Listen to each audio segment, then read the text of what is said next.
14:6 in the Holman's Christian Standard Bible says, this has been these first two scriptures are our core scriptures for this series.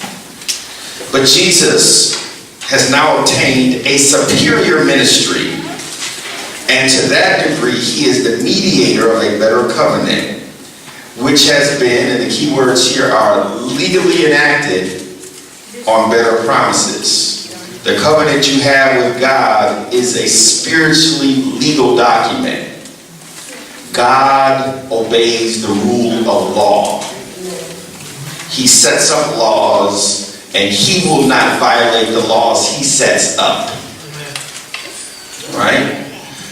The wages, I had a discussion once with a nephew of mine, and he was asking me about some of the things that were going on, and he said, hey man, I heard in the Bible, when people were like homosexuals and stuff, they stoned them and killed them.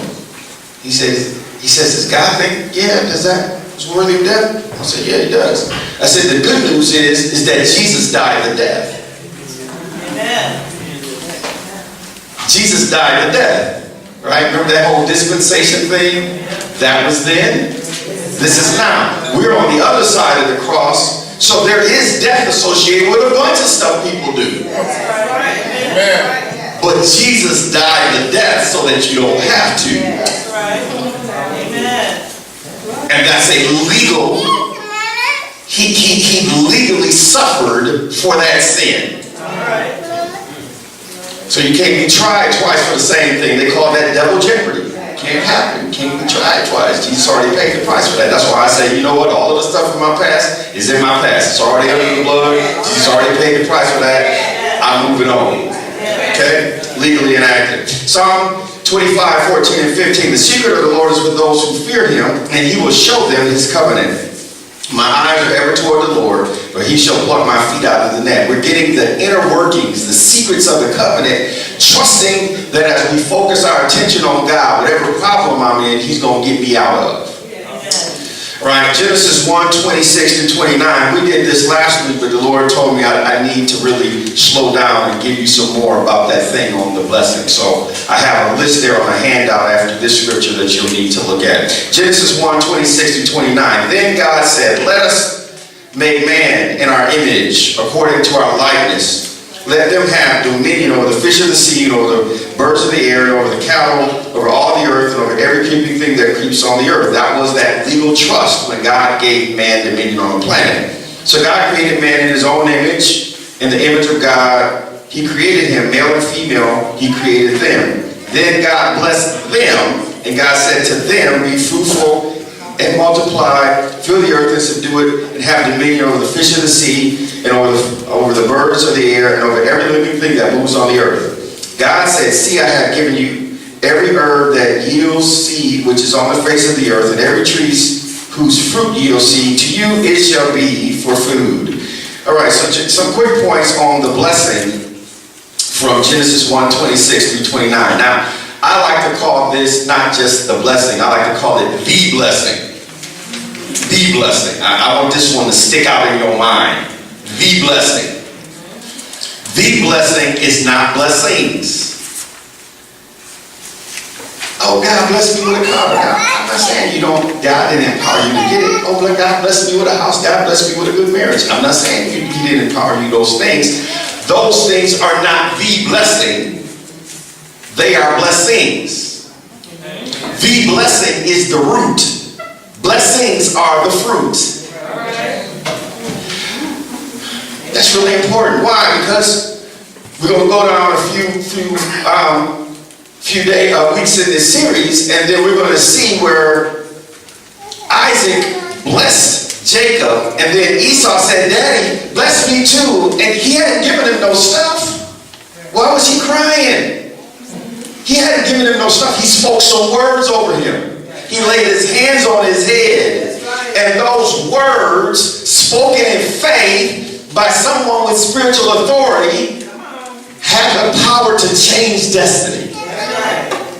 So I need to understand the power of the blessing. So when they say Christ has redeemed us so that the blessing of Abraham come on you. You should get really excited when you understand what this word means. All right. So the blessing is the root. Blessings are the fruit. The blessing is the word of empowerment given to humanity by God when he laid hands on man in his creation. It is the supernatural empowerment to succeed. So 8 key points here. Number 1, God gives the blessing of worldwide kingdom dominion to impact, but it manifests through the law of process. It manifests through the law of process. You have a blessing, but it just won't go from 0 to zillions overnight. It obeys the law of process. That's why people try to get, they want instant, you know. We microwave everything. You know, you can get your rice microwave, you can get your mashed potatoes microwave, right? You can get a bunch of stuff. We like it quick. That's right. Okay? But listen, your blessing, you can't microwave that thing. It obeys the law of process. It obeys the law of process. So even though he laid his hands and blessed them, he told them that there were some steps to the outfolding of the blessing in their lives. And so these steps of blessing that he gave, since Christ brought that blessing back, we're going to have to walk through those same steps of blessing in our lives. Okay? Number 2, first you must be fruitful. That means you must be, wherever you are, you must create positive, desirable results. Be fruitful is more than having babies. You get too many babies, it's not positive nor desirable. They outrun your ability to provide for them. It's not a positive situation. Okay? So being fruitful here is more than about populating the planet with children. Okay? So wherever you are, don't say, God, take me someplace. When you say, God, bless me indeed, the first thing you're asking for him is, help me to create something positive and desirable where I am. And so many times, people want to get out of situations instead of letting God get out of them what he wants to get out of them in the situation. So before I try to get God to change some stuff around me, I try to make sure he can change something in me to get more out of me. I'm going to be fruitful. Next, you must multiply. Be able to consistently repeat and replicate your fruitfulness. Pastor David, why do you give us a handout every week? Because I'm being fruitful and I'm working on multiplying. I got a process that I go through this. Right? I'm doing stuff not just for the people that sit here, because one day people going to read, a lot more people going to be reading this stuff. I mean, when I did this stuff on Friday night, I gave this to pastors. They can preach 3 months for one of my messages. I know that, but that's me multiplying. I'm being diligent with the gift that God gave me. What has he given you? Lord, I need more money. Are you more fruitful? Are you multiplying at where you are? If you multiply where you are, then God is obligated to get you to some place where that multiplication can work out in your benefit. That's right. Then you replenish. That means you've replicated your fruitfulness to the point that it saturates an area. So I'm believing that one day this word's going to come out of this place and it's going to shift. It's going to make a spiritual earthquake in Flint.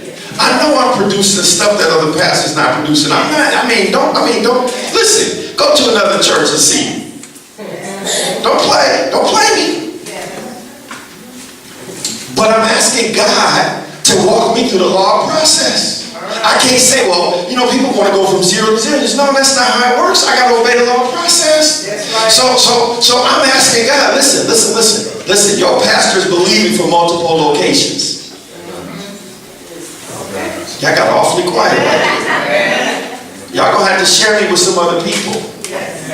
Amen. You're going to have to share me with some other people. Listen, that's the law. That's how the blessing works. That's right. Right? Why do I spend so much time with my spiritual son, coaching him and making sure that what's in my head is in his head. Because I got to know how to multiply. I can't be a one generation wonder.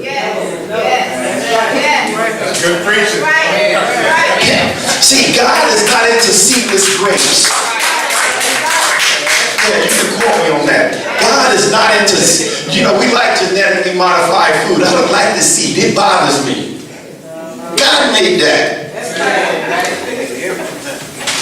The seed bothers me. Oh, it's such a bother to spit it out. Really, it's really that deep.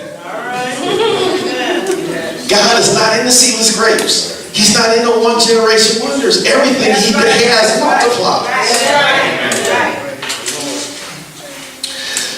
Finally, number 5, you must do. You have to, if you have filled an area with your influence to the overflow, then you can direct what happens in that area. See, eventually, eventually, we're working on this thing. We getting our generation thing. We getting in line. We just obeying the law process. But this ain't the last. There's going to be a time when people want to know what's happening in Flint. They're going to come ask Pastor David. Just wait and see. Y'all didn't sound like y'all was in favor. Just wait and see. I'm just telling you how it works. But listen, everything that in your life works the same way. It's the law of blessing. This is how the blessing works. Get you a good God idea and follow these steps, and it'll work for you. All right. You are now the one with kingdom dominion. But to kick off the entire process begins with seed identification. To be fruitful in the future, you got to be seedful right now. That's right. That's right. Okay, so this is an important thing. Listen, if you got what I just told you, you're already on your way to millionaire status. Listen, I can't make that any cleaner than what I did. But people miss this. This is how you're supposed to be empowered to prosper. This is how it works. And then people want to hold back their gift. I don't want to do this until they pay me. Now go ahead. You got to learn how to give your seed away until it produces some fruit. And if you got to do it for free, if you do it for free, I'll pay you for it later. Don't listen. Listen. You got to learn how to make your gift work. That's right. Hey, man, listen, pastors be like, you do that every week? Mm-hmm. Every week. You have one of these every week? Mm-hmm. Every week. Wow. Now listen, in Africa, they're going to be preaching my message, one message for 3 months. That's why I'm giving you all that content. I'm giving y'all stuff, and me and John are making sure that this stuff is archived so that future generations can start with my stuff and advance from there.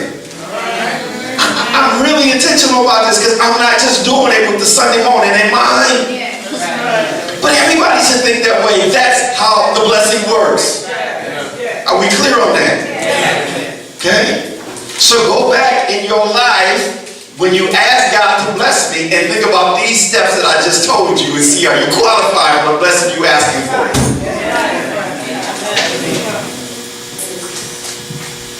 Right, Galatians 3:9. And if you are Christ, then you are Abraham's seed and heirs according to the promise. We talked some about that. Romans 4:11 and 12.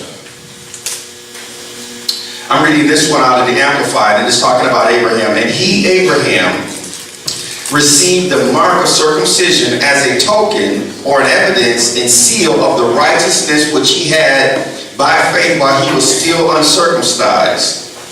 Faith, so that he was to be made the father of all who truly believe, though without circumcision, and who thus have righteousness, right standing with God, imputed to them and credited to their account, as well as that he be made the father of those circumcised persons who are not merely circumcised, but also walk in the way of that faith which our father Abraham had before he was circumcised.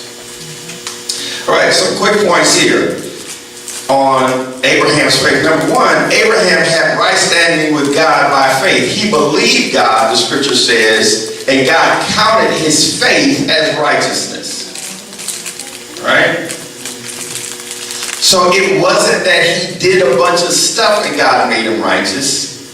He believed who God was and what God said, and God counted that kind of belief as something worthy of having right standing with God, even though his performance was not flawless.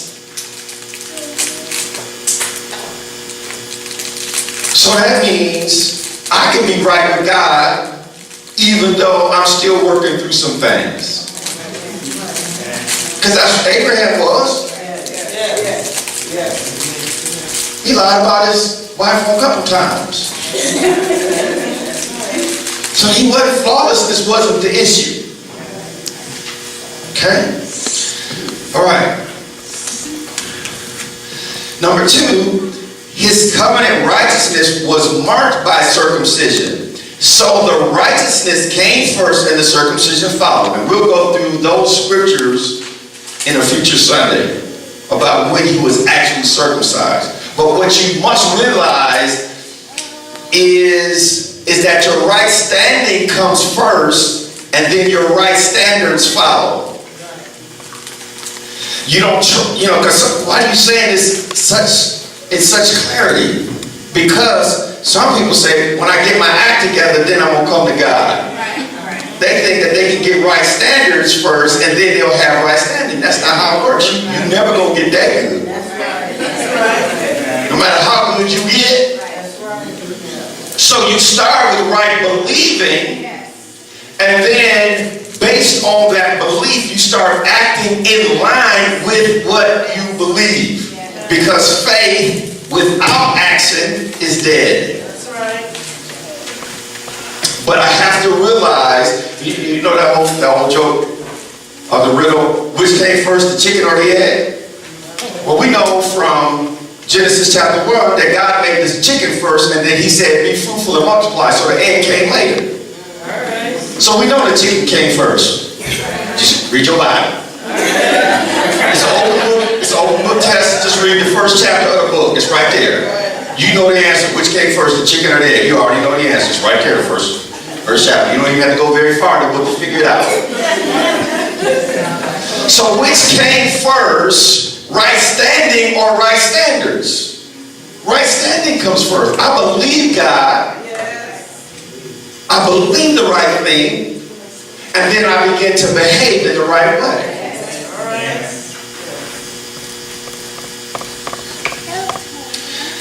Number three, those of us who believe in God through Jesus Christ, though we are not ceremonially circumcised into Abrahamic covenant, our faith in God causes God to consider us righteous or in right standing with him. Hallelujah.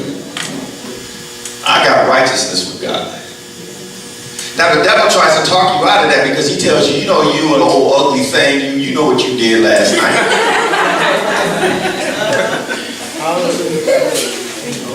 Now listen, God will bless me in my struggle if I don't let my struggle become my state.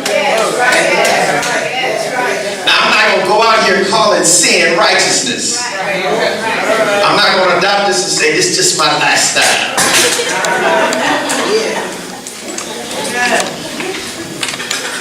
But if I call what God calls right, when I get on the other side of that and he calls that wrong, he'll cleanse me from all unrighteousness and put me right back in right standing with him. Number four, Abraham becomes the covenant father not only of those of Jewish heritage, but those who walk in the steps of faith that Abraham took even before he was uncircumcised. So we're going to learn something about those steps. Look at another scripture here that describes that. John 8:39. The Jews here were talking to Jesus. So they answered and said to him, Abraham is our father. Jesus said to them, if you were truly Abraham's spiritual children, you would do the works of Abraham. Amen. So that's what we must understand. What are those works that Abraham did? And we should spiritually be walking in those steps, doing those works. Somebody say amen. Amen.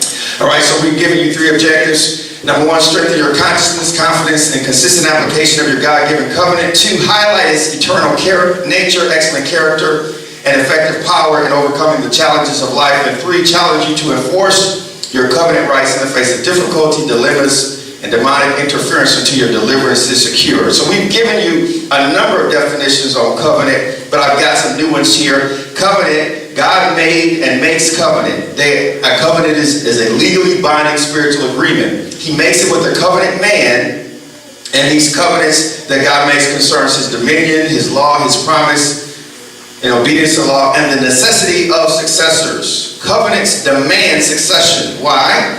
Because covenants are made by God with this covenant man and with his seed and successive generations, and covenantal blessings are passed from generation to generation. So a covenant person, if God's eternal and the person is temporary, God wants that legal agreement to go forward. He expects that the person he made it with to keep passing it forward to his future generations. And if we be Christ, we are Abraham's seed and heirs according to the promise. Because that covenant continues to pass forward through inheritance to us. And oh, by the way, you should be laying hands on somebody and speaking a blessing over them and calling them even when they heathen. That's right. Lay your hands on that knucklehead and say, God's saving you in Jesus' name. Amen. Listen. This covenant is strong enough for their dumb days. Hallelujah. This covenant is strong enough for their dumb days. Listen, these died in faith, believing. Listen, this covenant is stronger than your lifetime. See, if you make a covenant and then you walk out your side of it, just because you're not here doesn't mean God forget it. That's right. God heard the children of Israel in Egypt moaning and remembered his covenant with Abraham, Isaac, and Jacob, who are long dead. Amen. Amen. I am saying words to affect my future generations. Thank you, Lord. Listen, I'm trying to hit this thing out the park.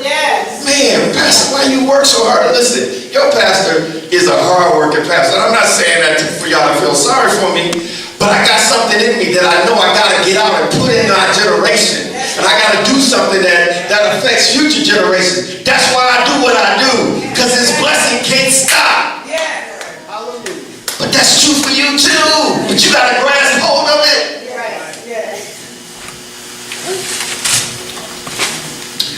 Succession. Generations that are in covenant must have a time where batons are passed.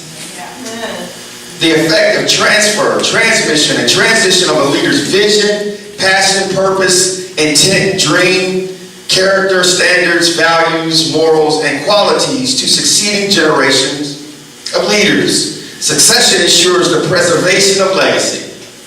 Amen. You got to make sure this thing lives longer than me. That's right.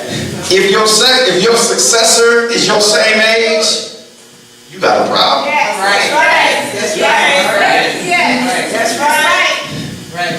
So you got to have something, and then you got to give them assignments, and they got to start out small assignments, and then they grow bigger. See, if you can't be faithful in the least, you can't be faithful in that which is much.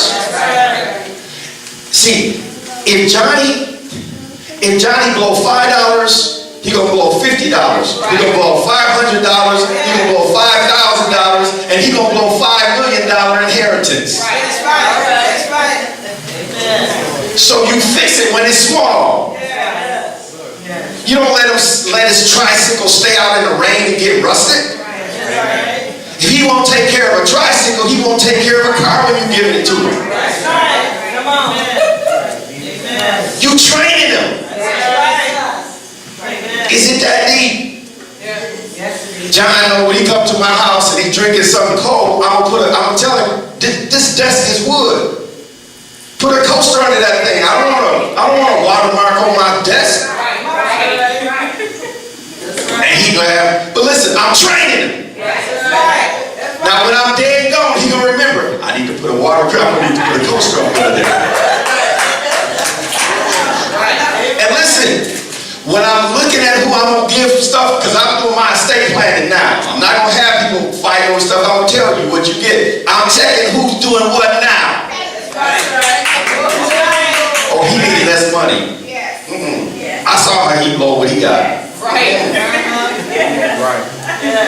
You can be sitting around screaming and crying and cussing and fussing when they read my will if you want to, but I made some decisions because I'm responsible. Stop playing with this stuff, man. This is serious. You ain't got time for that. Amen. Listen, you need to check what these people are doing. Listen, and if your natural children go wasting, you should give it to some spiritual children. Because God gave the Abrahamic covenant to his spiritual children when his natural children didn't believe that Jesus was the Christ. Oh, this is some real stuff if you really want it to work. Thank you, Jesus. Yeah, I'm gonna look it. I got some nephews in the house. Preach to us today. Preach it. So we talked about covenant consciousness. We're talking about understanding, having active awareness of covenant principles such that we make decisions and actions and align our actions to realize the fullness of God's promise in our lives. So we talked about the fact that God made a legal agreement to give man a planet called a living trust. Man, through his disobedience, gave world leadership and dominion to Satan, but God promised to raise up a seed who would bruise the head of Satan. Yes. Man lost it when he violated the law of the tithe. The blessing became a curse and man was doomed. God used a different type of legal agreement to get his covenant back, to get his will back into the planet, and that legal agreement was a covenant. Yes. So key points from Adam to Abraham. One is that the tithe was a critical issue, not just in the Garden of Eden, because the tree of the knowledge of good and evil was a tithe. You could care for it, but not consume it. Yes. That's what it is. It's in your hands, but it's not your money. Right. That's right. Shut me down when I'm preaching. All right. That's right. The tithe was critical also in how God accepted Abel's offering and rejected Cain's. Cain killed his brother, moving from the presence of God, and he created a system of commerce and government and arts without God. Secular work, secular music, secular living is the work of Cain. And the Bible was very clear that that stuff without God didn't come from God. All right. So you got to be careful, because you know some people just, I'm gonna set my religion on the side. I don't have one of them. I'm a pastor everywhere you see me. That's right. What do you do when you let your hair down? My hair's too short to be let down. Now, do I relax? Do I chill? But I don't chill so, because I know pastors. Listen, one of my covenant brothers was talking about a pastor that he was in a fraternity with, and so of course when the fraternity gets together, they all drinking beer. So the pastor got his 40 with the rest of them, and then they was taking pictures and said, "Hey, let me put my 40 behind me, because I don't want my church to see." No, your pastor, you don't got one of them pastors. You don't got one of them pastors. You heard what I said? You don't have one of them pastors. I'm Pastor David wherever I am. See, that's the work of Cain. I'm going to separate my stuff from God. That's right. That's right. Then we saw through the line of Seth, Adam and Eve's third son, that men began to invite God back into the earth through prayer. It says men began to call on the name of the Lord. Out of that line came Enoch, who had who had a son named Methuselah. Methuselah, of course, scriptures tell you he was the oldest living man on the planet. What a lot of people don't realize is that Methuselah's name, one of the translations says, at your death, waters are going to break out. So Methuselah lived, if you do the math, to the exact year of the flood, and scholars believe that at his death, the flood started. That's deep, isn't it? So Enoch was a real deep guy because he saw what was going to happen in the planet, in the future. He was in his time, but he lived ahead of time. Before Jesus' first coming, Enoch saw his second coming according to the book of Jude when he says the Lord comes with 10,000s of his saints. And he saw it, and he saw for that to happen, the saints who were here had to be caught up, and then he got caught up. This dude was deep. And he pleased God because the scripture says he walked with God. Enoch had a great grandson named Noah, and God made covenant with him. By the law of first mention, which means whatever, when a word is introduced in scripture, the first time what's associated with it goes with it. So covenant, by definition, includes protection from the judgments of the world. Because the very first time God made covenant, he protected Noah from a world that he was about to judge. Let's look at it. Genesis 6, 17 and 18. And behold, I myself am bringing floodwaters on the earth to destroy from under heaven all flesh, in which is the breath of life. Everything that is on the earth shall die. But I will establish my covenant with you, and you shall go into the ark, you, your sons, your wife, and your sons' wives also. So you should know, God's, there's stuff that's happening in our country God's going to judge. Do you know how heinous partial birth abortion is? Don't shut me down when I'm preaching good. Don't shut me down because you're a car-carrying Democrat. Don't shut me down. Don't shut me down. I'm just telling you. God's going to judge that stuff. But when he's judging that, I'm not in that. I got a covenant that protects me from their judgments. Okay? All right, number 7. God speaks the blessing over Noah and his sons to replenish the earth, but it's not at the original strength due to the curse. Let's look at this. Genesis 9, 1 through 7. So God blessed Noah and his sons, and God said to them, be fruitful and multiply and fill the earth. So it has some of the original elements, because God's will doesn't change just because people get off course.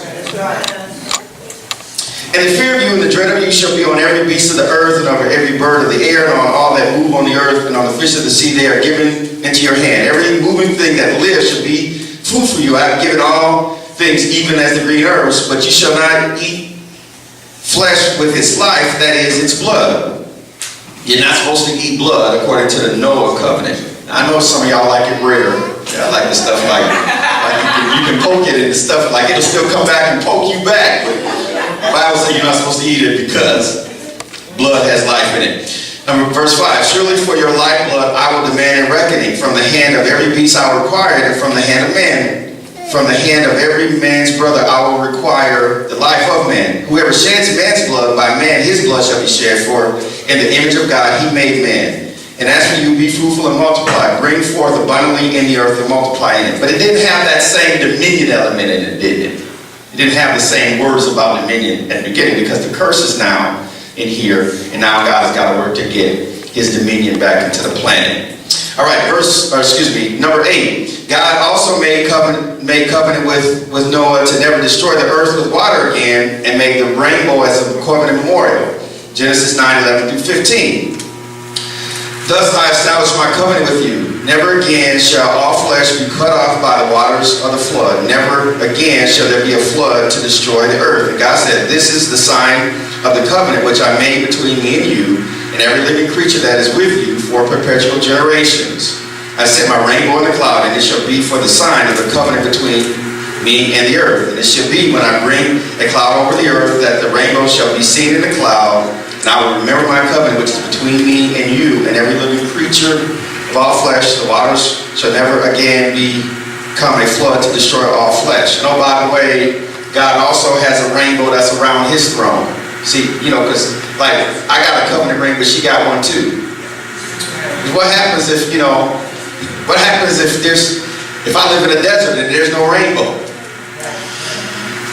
God's got one around his throne because he's remembering his covenant that he has with us. I want you to think that covenants, when you make an eternal covenant, you have to have tokens and things that remind you of that covenant. Take this, eat it, and drink it in remembrance of me. Covenant meal, right? Right. Now, let's deal with number 9 here. This is probably as far as I'm going to get, but I want to get here. I want this one on. I want this one. Yeah, I want everybody to see this one. Now, we talked about the fact that all black people are not cursed. Let me say that again. Some people read about Noah, Ham, Shem, Ham, and Japheth is the order of the Bible, and they say black people's cussed. Anybody ever heard some stuff about that? See, a lot of people won't give the Bible a chance because somebody misinterpreted the Bible for their benefit. Okay? Noah did not curse Ham. Say that again. He did not curse Ham. He spoke a curse over Canaan. Canaan was one of 4 sons of Ham. So he did not curse the whole Hamitic bloodline. Right? That by itself should raise some flags. Right? Amen. Canaan became the father of all those people that were in the promised land when the Jews got there. When Abraham got to the promised land, it was Canaanites already in the land.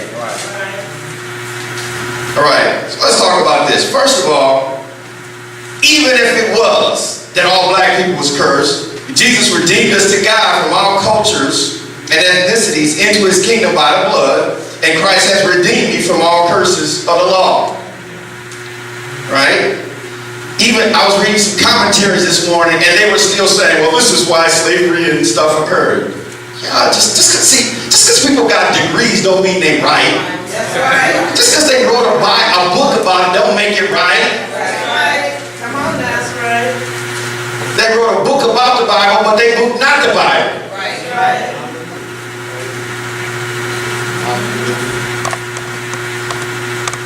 But hold it. If Noah cursed Cain, and his curse was slavery or servitude, then how about the fact that Abraham was told by God that his children would go into a land filled with Ham's descendants and be slaves too? Are they cursed forever? Now, y'all see, nobody want to say that. See, because people, and if your cross is burning, you wrong. Yeah, that's for some people that went over their head, because there's some Aryan Nation folks, and they got crosses like you. They think they're good Christians. Right. They just don't read their Bible.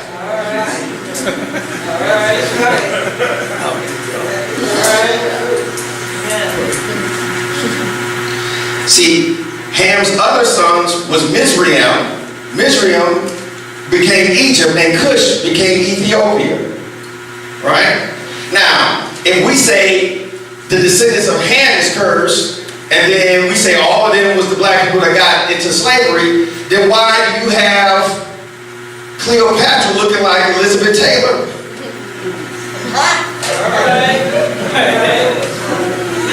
Why is Pharaoh looking like Yul Brynner? You see, Napoleon went into Egypt and blew and had a cannon to knock the nose off of the Sphinx because his nose looked like yours, not his. That's why his nose is on there, because his nose is spread out like yours and mine. Because people think everything good must be white. Don't shut me down when I'm preaching good. I'm telling you the truth. I ain't mad at white people. Listen, I'm blessed. I'm happy to be mad. Amen.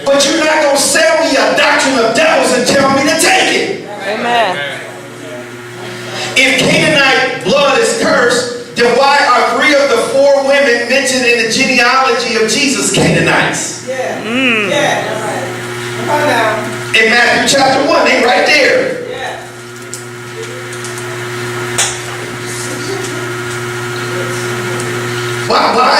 Why, David's wife, Bathsheba, who bore Solomon, was the wife of Uriah the Hittite. The Hittites came from Canaanites. And since his mama was black, he married a woman like his mama, because in the Song of Solomon, she says, I'm black, but I look good. Joseph married a black woman when he went into Egypt. Yes. Yes. And Moses was hiding in a black Pharaoh's house, so he couldn't be looking lily white. Stop it. Stop it. Stop it. Don't have people telling you stuff and just swallowing it. Now, Pastor David, well, you dividing the body of Christ. Listen, I'm not. But there's black kids out there that don't trust my Bible because they heard your lie. And I can't let that go by. All right. Amen. I can't let it go. That's right. Amen. That's right. Because you think everything is right is white. So you made Jesus look white. When he did not come from Jacob, he came from Shem. But because the artwork came out of Europe, you made everything look European. It didn't. They weren't. Every map shows you that Egypt is in Africa.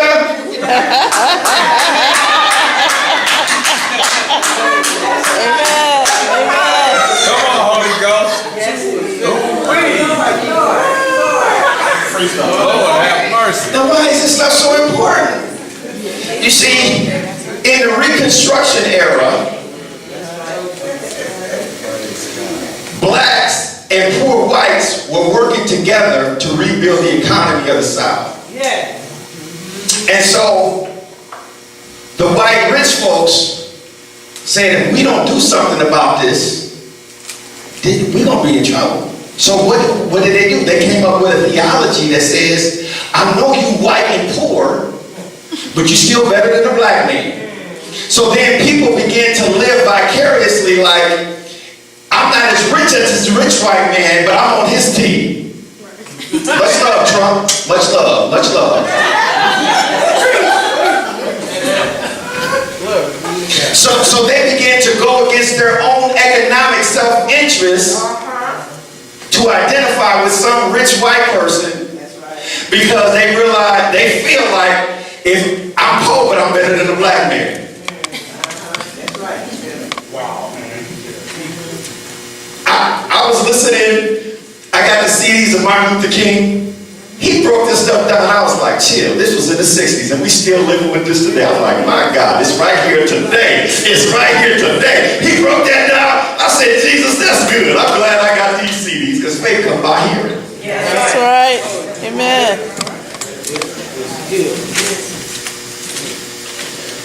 Now, why is this so important? Because you are a covenant person and you got to get that junk out of your head. That stuff is keeping you away from your covenant. That's why you're spending time on this. Why is that important? Because people believe that the curse of Ham is better than the blessing of Abraham. And they're lying. There wasn't that curse on Ham. And even if it was, it wouldn't be bigger than the blessing of Abraham. Come on, y'all. All right. Listen, I preach in Flint. Amen. I preach in the USA. I got to tell people the truth. I got to tell people stuff they don't want to hear that they need to hear. I'm not letting my generation of African American kids go to hell listening to your junk. That's right. I'm not doing it. That's right. That make you uncomfortable, make you want to turn red. All right. And talk to God about it. Finally, number 10, we talked about how God moved on Abraham's father who went part of the journey, and then Abraham had to finish the job. We'll pick up there next week. Were you blessed from the word today?